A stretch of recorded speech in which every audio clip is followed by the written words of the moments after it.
If you haven't heard about Anchor, it is the easiest way to make a podcast. Please, let me explain. 1, it is free. 2, there's creation tools that allow you to record and edit your podcast right from the phone or computer. Anchor will distribute your podcast for you so it can be heard on Spotify, Apple Podcasts, and many, many others. You can make money from your podcast with no minimum listenership. It is everything you need to make a podcast in one place. So please, download the free Anchor app and go to anchor.fm and get started today. The E.A.R, Evangelical and Reformed Christian Podcast.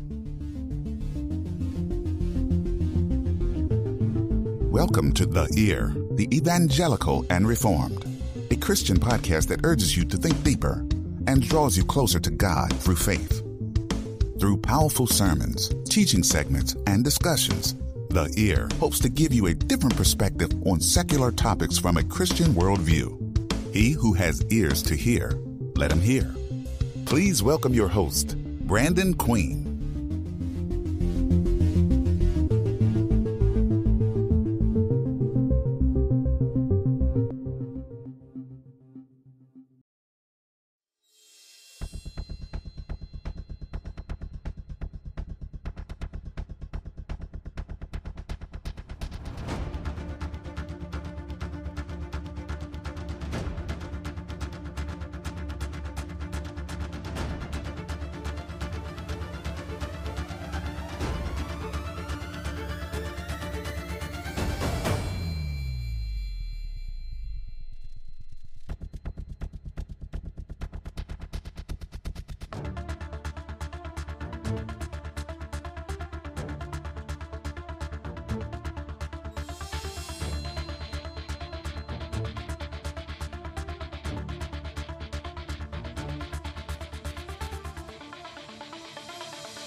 The E.A.R podcast is devoted to helping listeners like you by answering your questions about life, theology, religion, and Christianity.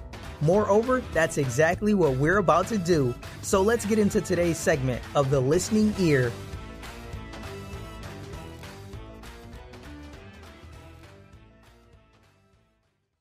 You better not stand up, man. You're about to scare off all our viewers. You didn't see that. I am sorry. Nah, I'm a 2A guy. Really? Okay. All right, guys, welcome to our very first live stream. This is the E.A.R, the Evangelical and Reformed, and I have, for the very first time, the Listening E.A.R segment, the question and answer segment, with none other than Matthew Everhard with his book, Unknown. This is your boy, Brandon Queen, the podcast king, checking in with the bearded one. What's up, Matt? What's up, man? Glad you're picking up my tagline there, using it for yourself now. I like that. Brandon Queen, the podcast king. We're going to get that rolling. Got to get it rolling. All right. So, as promised, we don't have an audio version of this episode yet because we planned it for 7 o'clock tonight, Central Standard Time. And to my listeners, I hope you're listening and I hope you're watching because this is going to be a good one. Again, this is the first time we've ever done a live stream. And Matt, you get to be my guinea pig and my very first live host. Or live guest. All right, here we go. All right. I'm nervous. So while we're at it, I'd like you to give our listeners, our viewers, a recap of your book and what our season was like for the podcast. Sure. Well, it was a great season. We did a number of episodes featuring my book, Unknown, The Extraordinary Influence of Ordinary Christians. And in the book, I'm essentially trying to encourage believers who are nobodies out there, just like both of us here on the podcast are nobodies. History is probably not going to have a chapter about Brandon Queen and Matt Everhard. But nevertheless, the Lord knows who we are, and we love Him. He loves us. We're His people. He's our God, and we're trying to serve Him in whatever way we can in the kingdom. So in each one of the chapters of the book, we featured one of Paul's fellow co-laborers for the gospel. There's a number of them in the book of Acts that are not necessarily famous people. We're talking about Priscilla and Aquila and Epaphroditus and Onesimus and Philemon and Apollos, people whose names you may possibly recognize from the book of Acts. But, you know, when you think about it, it's kind of, they're not main characters. They're more featured in a section or a paragraph or two, but yet they made significant impacts for the glory of Christ and the kingdom. So we surveyed those characters over a series of weeks, and the listener can find all of those on your podcast, which is available pretty much everywhere a good podcast can be found. So you can go back and listen to all those episodes. Tis true. Now, I want to take this a little bit deeper. I want to take a look at each chapter, and I want you to give me like a brief synopsis of each chapter. So, all right, sounds good. Or our very first episode was the introduction of the book, which we did that. But the first chapter, and I don't have my book in front of me. You know what the first chapter was? No, you're catching me off guard with these hard questions about my own book. You'd think I would know. Let's think back. Well, Apollos was pretty early. Why don't we just pick on Apollos? I know that's not the first chapter, but oh, you got it? Okay, we're live on air, folks. Where is it? This is great television. All right, hang on. Let me go to my files. That would help. Sorry, guys. I am not prepared today. Okay, Ananias was the first chapter.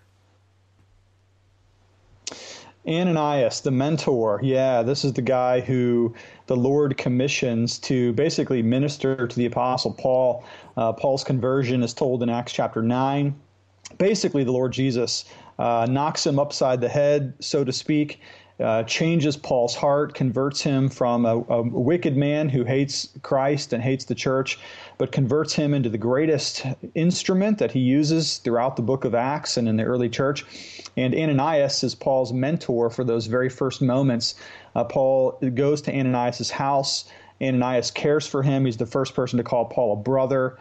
And then after that, we don't see much more from Ananias. But imagine the opportunity to minister to the Apostle Paul in the first days, even the first hours, perhaps, of his conversion. So we looked at Ananias in that first chapter. All right. And then we, after talking about Ananias, we went on and talked about Silas, the sidekick. Mm-hmm.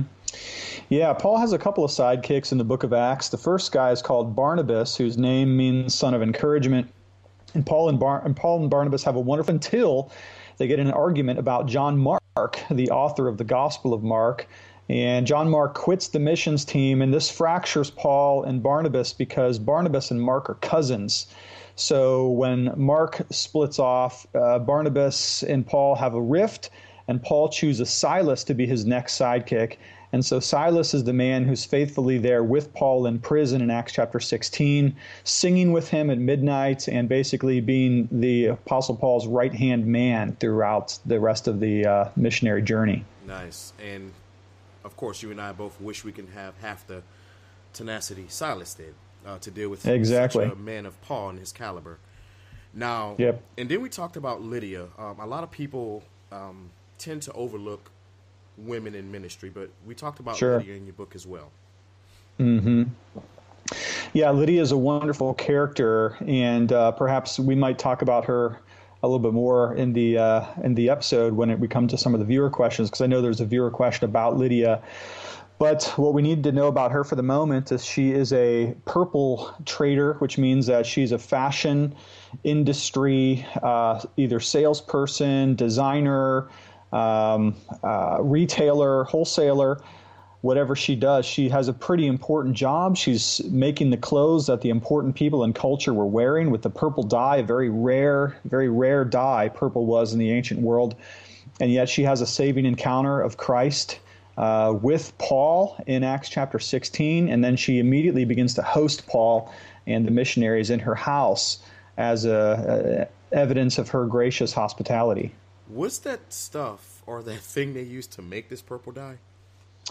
Yeah, there's a couple of ways to make it, but the one is through the excretion of a mollusk. And a mollusk is like a sea clam type of a thing, and they would have this bodily fluid that you could squeeze out into like a paste or a dye.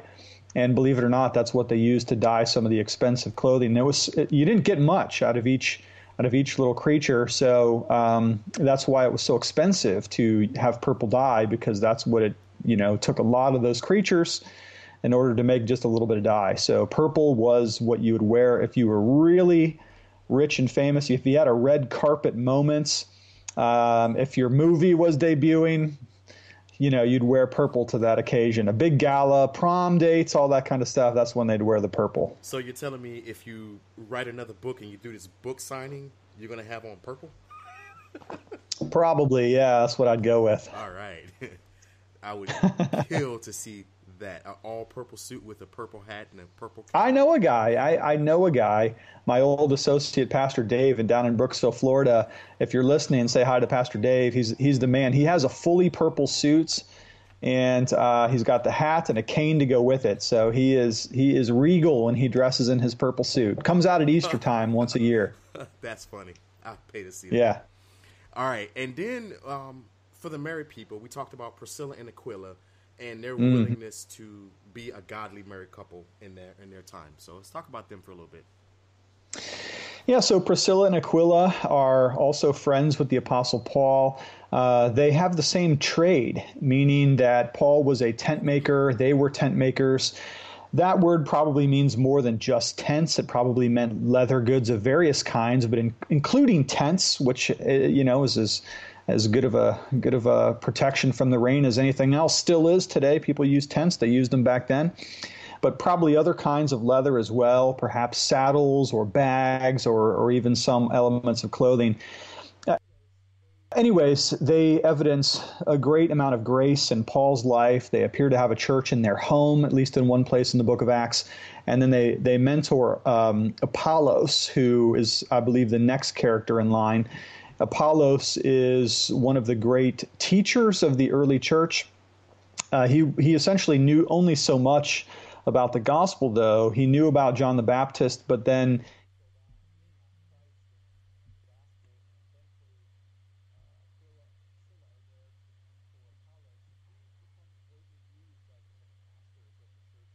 of the church of Corinth, who came to that city after Paul had departed. And Apollos does a wonderful job there. But a bit of a mysterious character, too. Some people think that maybe he wrote the book of Hebrews, although we can't be sure about that. But either way, he was a gifted man. Scripture says he was learned in the Scriptures, eloquent, and zealous for the Lord. So he's exactly the kind of pastor that you'd want to have in your own church. If you could hire a new guy, you'd want Apollos.